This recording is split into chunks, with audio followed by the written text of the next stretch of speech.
C'est un plaisir renouvelé pour moi de vous retrouver pour ce nouveau journal. Shalom à tous et à toutes et bienvenue à cette édition. Nous démarrons avec l'actualité de l'Église. À l'issue de la journée de mobilisation de fonds en faveur de la télévision méthodiste le 26 novembre 2023, les demandes exprimées par les responsables d'Espérance TV ont été entendues. En effet, après l'acquisition de plusieurs matériels techniques et informatiques, un véhicule flambant neuf pour faciliter la mobilité de l'équipe de production a été octroyé. La cérémonie de remise des clés s'est faite ce mercredi en présence du bishop Benjamin Boni, président de la conférence de l'Église méthodiste unie Côte d'Ivoire. Les détails avec Raphaël Dompé. Il faut bien vérifier.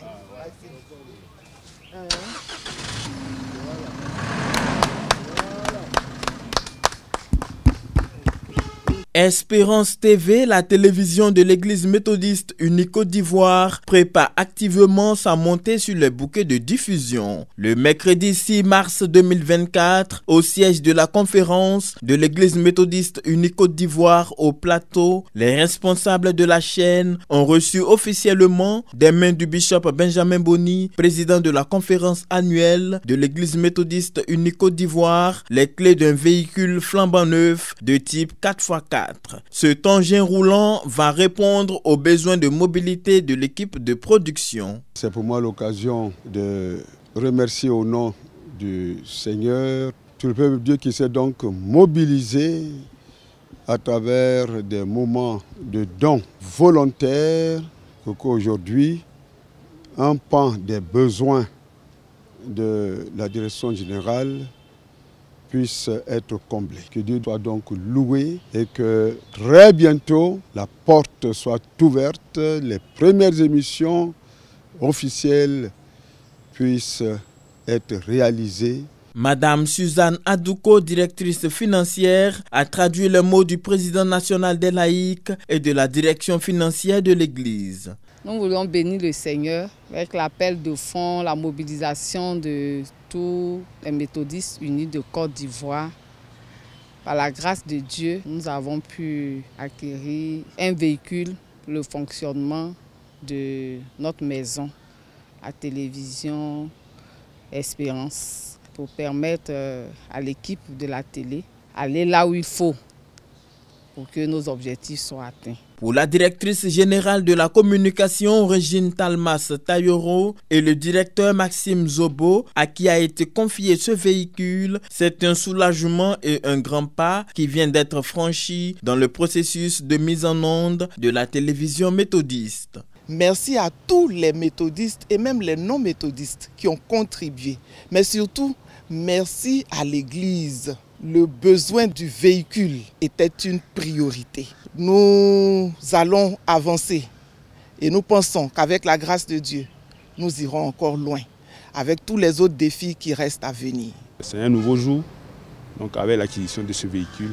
Aujourd'hui, avec ce véhicule que nous venons d'acquérir, va nous rendre beaucoup plus mobiles et puis à aller là où on doit aller chercher l'information, où on doit aller chercher les productions dans les différents districts à travers tout le pays. Donc pour le grand plaisir des méthodistes qui nous attendent, qui attendent leur télévision. L'acquisition de ce véhicule ce jour s'inscrit dans le cadre des besoins exprimés lors de la journée de mobilisation de fonds pour le compte de Espérance TV le 26 novembre 2023. Reste l'intégration de la télévision méthodiste au bouquet canal. Tous ceux qui ont entendu ton appel et qui ont réagi en donnant, que tout soit sous ta bénédiction. Par Jésus-Christ, notre Seigneur. Amen. Nous sommes aujourd'hui vendredi 8 mars 2024, date à laquelle est célébrée la Journée internationale de la femme chaque année.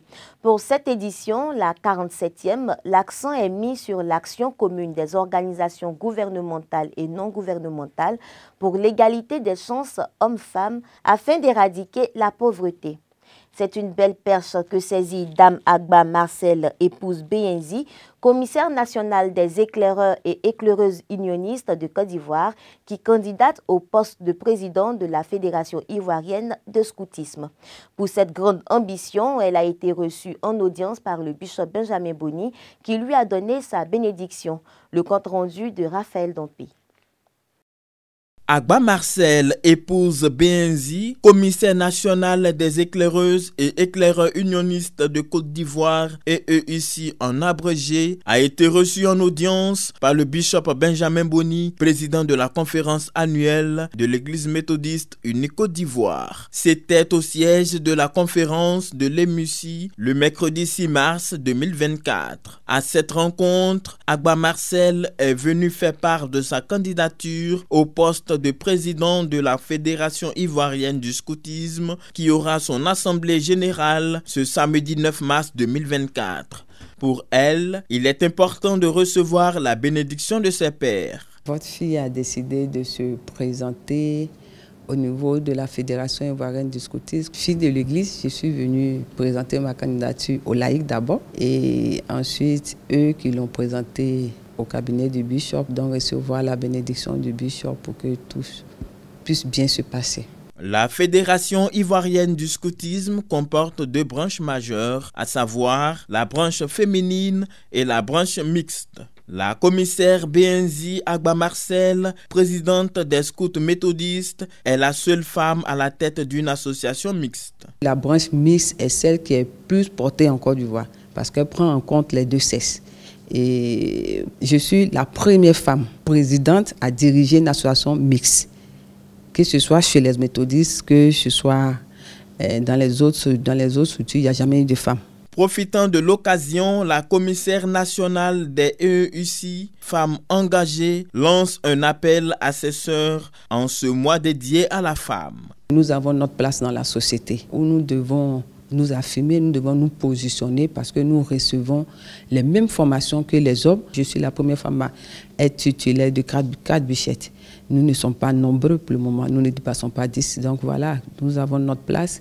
Nous devons nous battre pour nos droits parce que nous devons faire évoluer le monde. Nous devons donner un nouveau visage à ce monde, rendre ce monde plus meilleur que nous l'avons trouvé. Pour l'histoire, cela fait plus de 3 décennies qu'aucun méthodiste n'a postulé au poste de président de la Fédération du scoutisme en Côte d'Ivoire. Le scoutisme, rappelons-le, est un mouvement d'éducation par l'action basé sur le volontariat aidant au développement moral, spirituel et social des jeunes. Nous restons dans cette mouvance menée par les femmes avec la pasteure Dorcas Kakou. Récemment diplômée de l'Institut supérieur de théologie d'Abadjan-Doumé, la servante du Seigneur a été présentée comme la première responsable du secteur de Songon-Agban-Akie 2 dans le district de Songon. Le culte de présentation a eu lieu dimanche dernier au temple Canaan de Songon-Agban. Emmanuel Abalé y était. J'ai l'insigne honneur de vous demander de présenter solennellement la pasteure Dorcas Kakou dans sa charge de pasteur du secteur de Songon-Agban-Akie. Le dimanche 3 mars 2024, au temple Canaan de Songon-Agban-Akie 2, s'est tenue la présentation officielle de la pasteure proposante Kakou Dorcas en présence d'un parterre de personnalités politiques, administratives et religieuses. Issue de la 14e promotion de l'ISTA dénommée Intégrité, la pasteure proposante Kakou Dorcas a désormais à sa charge le secteur de Songon-Agban-Akie, composé de 3 églises. C'est le révérend pasteur Frédéric Agba, surintendant délégué du district de Songon-Agban, qui lui a officiellement fait prêter serment avant de recevoir les prières du clergé et les félicitations de ses parents, amis et frères venus d'horizons divers. Nous sommes dans la joie totale de pouvoir recevoir notre pasteur Dorcas Agbanté n'est jamais orphelin. De par ce passage, je crois que Dieu va faire des grandes choses avec nous. Je suis contente et fière de recevoir cette pasteur avec l'amour de Dieu, avec l'aide de Dieu. Et nous souhaitons encore la chance qu'il va avoir, le bonheur de bien nous servir et de rester demeuré à nous. Au nom de Jésus. C'est vraiment un moment de grande joie parce que nous l'avons vu arriver à la classe en tant que jeune étudiante Et nous avons vu tout son parcours jusqu'à répondre à l'appel du Seigneur. Et aujourd'hui, être installé officiellement, ça ne peut qu'être qu'une joie. Nous avons confiance en lui, il est le Dieu qui est fidèle. Et nous avons foi qu'il va l'utiliser puissamment pour répandre son règne. S'appuyant sur la parabole du salaire des ouvriers, extraite de Matthieu, le chapitre 20, les versets 1 à 16, la pasteure proposante Kakou Dorcas a instruit le peuple de Dieu sur la rémunération d'un chrétien dérivé de son travail abattu pendant son existence terrestre. Chrétiens méthodistes, si le Seigneur nous a retirés de la boue du péché, nous a lavés et a fait de nous des héritiers du royaume des cieux, nous devons désirer ardemment qu'il en fasse de même pour ceux qui ne le connaissent pas encore. Soyons la bouche de Dieu pour recruter pour le royaume. À l'issue de cette office religieuse, ce sont des fidèles heureux qui sont venus offrir des dons en vive et en non-vive à la pasteure proposante Kakou Dorcas. Présent à ce culte, le député maire de Songon, Osé Aloboué, fils du village, a marqué sa satisfaction. Il est toujours bien de recevoir un nouveau berger ou une nouvelle bergère dans notre district, dans notre église. Et nous devons de les soutenir, de les aider. Voilà pourquoi nous sommes levés comme un seul homme pour venir la soutenir. C'est avec le sourire aux lèvres que la pasteure proposante Kakou Dorcas exprime toute sa reconnaissance à Dieu pour ce culte à son endroit. La pasteure proposante Kakou Dorcas est à son premier poste en tant que pasteur depuis sa sortie de l'ISTA en juillet 2023. Abordons l'actualité hors de nos frontières. Affaires internationales, santé et justice climatique, ce sont les trois grands sujets qui font l'objet de réflexions sur la table du COE, le Conseil écuménique des Églises. Les trois commissions spécialisées du COE s'occupant de ces champs d'action sont réunies à Genève, en Suisse, pour discuter de la place des Églises face à ces enjeux mondiaux actuels. Du 5 au 8 mars, les commissionnaires veulent équiper les églises et les acteurs écuméniques sur des questions contemporaines, notamment les crises économiques, les droits humains, les conflits armés et les services sociaux. Des problématiques larges auxquelles le COE veut associer le témoignage chrétien et le service à autrui. Et puis ici en Afrique, en République démocratique du Congo, avec la crise qui fait de plus en plus de victimes, Robert Mardini, directeur du Comité international de la Croix-Rouge, alerte sur la situation humanitaire dans ce pays. En République démocratique du Congo, le directeur général du Comité international de la Croix-Rouge était à Goma mercredi au camp de déplacés internes de Lushangala. Robert Mardini a interpellé les belligérants du conflit en cours dans la zone.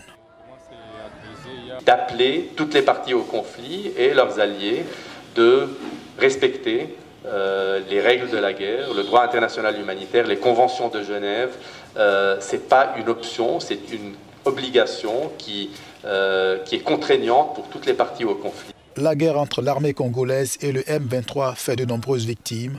L'hôpital local est débordé malgré le soutien du CICR, la prise en charge compliquée. La part des lits consacrés aux blessés par armes n'a cessé d'augmenter suite à l'augmentation du nombre des blessés. Donc nous sommes à 140 lits, mais en discutant avec nos équipes chirurgicales et le directeur de l'hôpital, il y a des dispositions qui sont prises maintenant pour même augmenter cette capacité. Des déplacés qui peinent à s'adapter à des conditions de plus en plus difficiles, ils continuent d'arriver en provenance de Saké, à 20 km de Goma.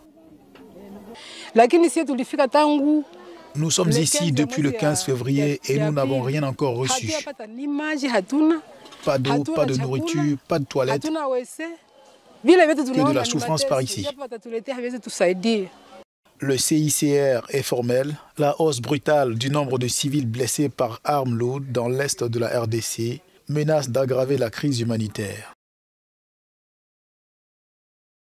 Une dernière information dans ce journal, le département national de la jeunesse méthodiste invite tous les jeunes à leur rendez-vous annuel Silo.